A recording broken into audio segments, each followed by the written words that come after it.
Good afternoon. I'm Saad Al-Aziz, the owner and head instructor of Semper Fortis Jitsu here in San Antonio, Texas, and here to tackle this week's question of the week. I was asked a question on my thoughts on allowing junior belts to do submissions that they're not able to do in tournaments yet. As in, for example, white belts. In most tournaments, white belts cannot do wrist locks. Most tournaments are set up to where you can't do wrist locks until you're a blue belt. So do I think white belts, when they roll in class, should I be teaching them wrist locks, and should they use wrist locks when they spar in class? Or, like knee bars and toe holds. In general, like for IBJJF rules, you can't do knee bars or toe holds until you're a brown belt. Same thing with like calf slicers and bicep slicers. So back to, do I think somebody who's purple, blue, or white should be doing knee bars, calf slicers, toe holds, bicep slicers in class, when they spar and roll?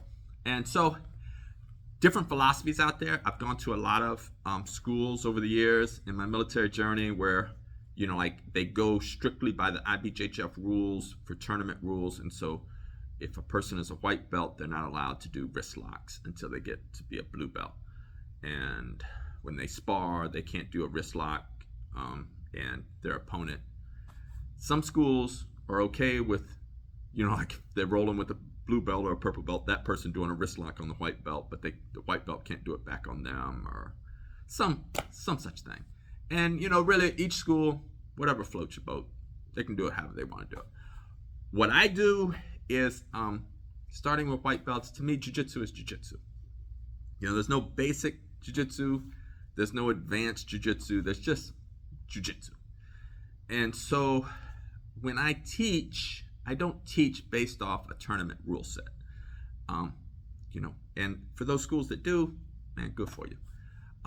But for my white belts, I'm going to teach them wrist locks, and when they roll in class, they can do a wrist lock.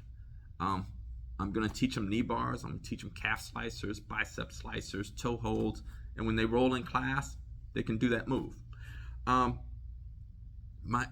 only stipulation on those moves is the same stipulation for any submission, which is when you are training with your training partner, be careful going into the submission. If you don't know the submission, or you're not comfortable with how the submission works, well, then don't do it. Keep drilling it, keep fine-tuning it, and then when you develop that comfort level, like when your training partner is in danger, when you apply a toe hold to them, or you apply a knee bar to them, or a wrist lock to them, and don't injure your training partner. That's always our number one objective.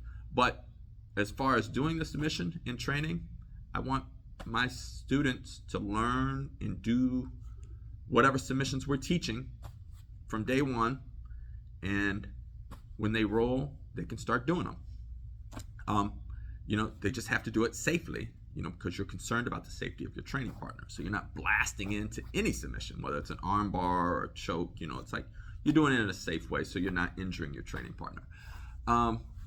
Like I said, other schools have different philosophies. I'm not here to say they're wrong. I'm just saying this is my answer to the question, which is, no, I think jiu-jitsu is jiu-jitsu, and you should learn all the techniques, from throughout your journey.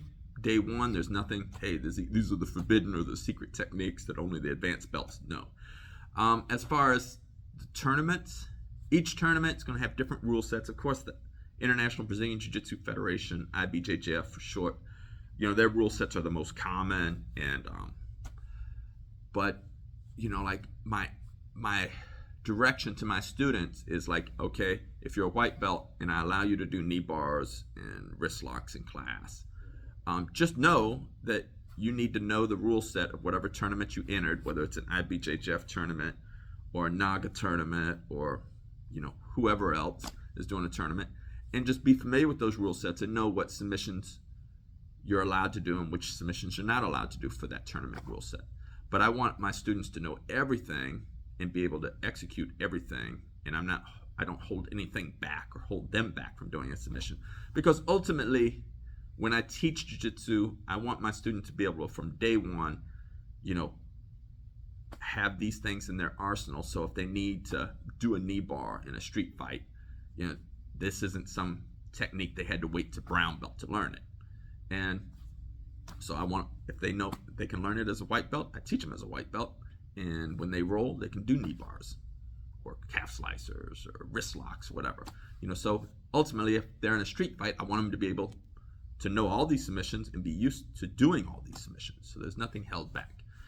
And as I said, before you go into a tournament, just read what the rule set is and make sure that you know what they are and what techniques you can and cannot do, because otherwise you're going to get disqualified in the tournament. But my teaching at my school, the ultimate objective is not so you're ready for a tournament. Although I prepare a lot of students, including myself, I compete a lot for tournaments. That's not my ultimate objective. My ultimate objective is to teach you Brazilian Jiu-Jitsu and to teach you everything. And so if you're in a self-defense scenario, I want everything that you can know to be at your disposal, and I want you to be familiar with doing those techniques, just in case you need to save yourself, save your own life or the life of your loved ones in a self-defense scenario. So everything is on the board. That's my philosophy. Like I said, other schools have different philosophies, and I respect their philosophies because we all go through our teaching journey and we figure out, hey, this is what works for us. And what works for me is allowing students to do techniques that they may not be able to do in tournaments, but to do in class and to do in sparring in class that may be illegal for them to do in a tournament. So, all right, that's it for the question this week. If you got a question for next week, or I think this is going to be my second answer to a question of the week, so maybe I need to change the name of these videos. Instead of question of the week, it's like, here's my answers to your jiu-jitsu questions. Because if I get multiple questions, I'll try to do multiple videos in a week. All right, that's it. Fire any questions you got below, or your agreements or disagreements. Feel free to fire below, and talk to you all soon. Ciao.